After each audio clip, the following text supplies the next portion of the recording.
Selamat pagi pemirsa. Kabar teknologi Sukabumi kembali hadir menyapa Anda hari ini. Kami akan menghadirkan berita menarik, aktual, dan terpercaya. Bersama saya, Salwa Widya. Inilah berita selengkapnya.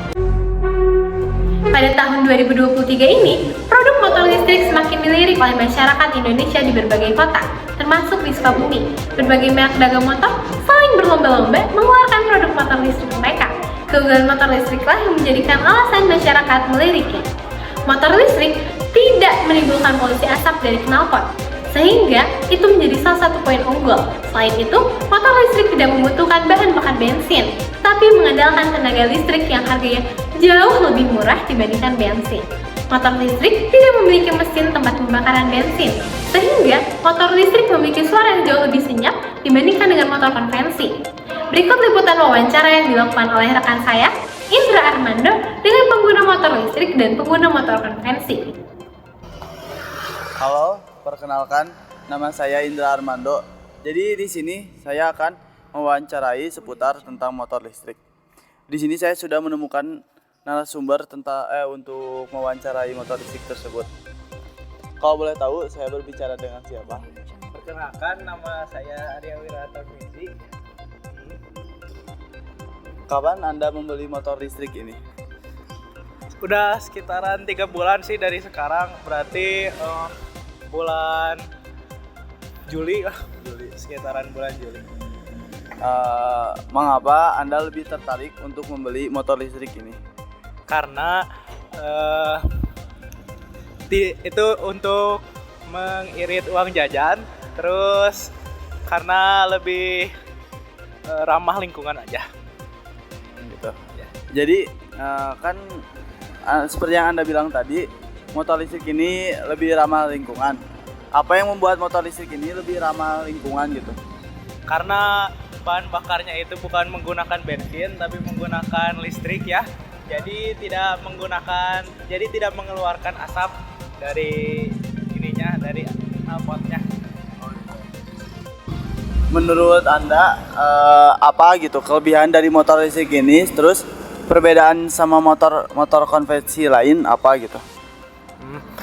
Kalau menurut saya perbedaannya itu motor ini nggak terlalu berisik ya, sama kalau ngegas itu lebih smooth aja kalau dirasain. Terus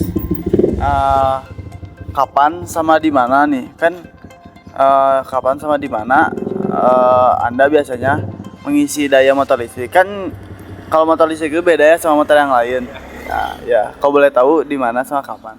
Kalau ngisinya itu biasanya di rumah, sama kalau kapannya itu kalau sudah melebihi indikatornya sudah melebihi 50 km. Oh gitu. Sama pertanyaan terakhir ya. Iya. Bagaimana tanggapan Anda mengenai adanya motor listrik ini? Bagus atau buruk? Terus apa gitu yang membuat motor listrik ini dinilai bagus? Ya bagus-bagus aja sih, karena masih baru ya di Indonesia. Terus polusi di Indonesia juga udah lumayan tinggi. Jadi ini merupakan salah satu upaya lah untuk menurunkan tingkat polusi di Indonesia. Jadi ya udah segitu aja. Terima kasih ya. Udah mau diitin. Jadi kita bakal lanjut buat ngewawancarai seputar motor konvensi biar bisa melihat perbandingan tentang motor listrik dan motor konvensi. Di sini saya sudah bertemu dengan narasumbernya. Nah, kalau boleh tahu siapa nama Anda? Nama saya Kailan Dirda ya. Jadi apa alasan Anda lebih memilih motor konvensi dibanding motor listrik? Jadi alasan yang pertama itu adalah karena efektivitasnya ya. Dikarenakan motor konvensi menurut saya lebih efektif buat dipakai jangka panjang, terutama seperti buat jarak jauh gitu. Soalnya kalau motor listrik cuman bisa beberapa kilometer dan kecepatannya pun dibatasi gitu. Kalau Anda biasanya mengisi bahan bakar itu di mana? Saya biasa mengisi di SPBU Pertamina. Kalau boleh tahu, kapan Anda membeli motor konvensi ini? Saya membeli motor konvensi sudah hampir 2 tahun ya. Terhitung dari awal masuk SMA sampai sekarang. Oh. Terus menurut Anda, pendapat Anda, mengapa masih banyak orang yang lebih memilih motor konvensi ini dibanding motor listrik? Padahal kan motor konvensi ini bisa menimbulkan banyak polusi. Kenapa alasannya? Meskipun menimbulkan banyak polusi, tapi motor konvensi lebih enak buat dipakai harian gitu. Dan lebih jauh jarak tempuhnya kalau menurut saya. Gitu. Tidak seperti motor listrik. Yang terakhir, bagaimana pengalaman Anda saat menggunakan motor konvensi ini? Saya sudah menggunakan motor konvensi untuk pergi ke tempat-tempat jauh seperti Bogor, Sawarna, Bandung, dan itu enak gitu. Gak bakal takut kehabisan mati di jalan tiba-tiba gitu. Terus buat daya atau tenaganya juga enak buat dipakai di jalan. Udah. Sekian wawancara tentang seputar motor konvensi ini. Berikut dari saya. Terima kasih.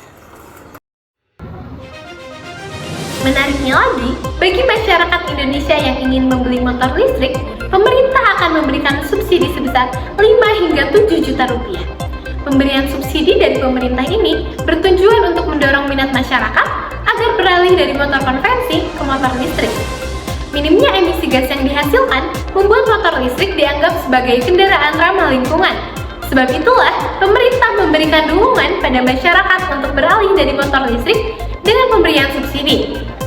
Terlebih, kasus ISPA di Sukabumi telah mencapai 35.040 kasus akibat polusi udara yang dihasilkan dari emisi gas kendaraan.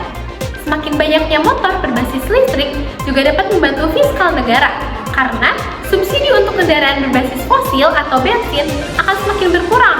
Lalu, dengan memberikan insentif terhadap pemberian motor listrik, Indonesia akan memaksa produsen-produsen kendaraan listrik di dunia akan cepat merealisasikan investasi kendaraan listrik ke Indonesia.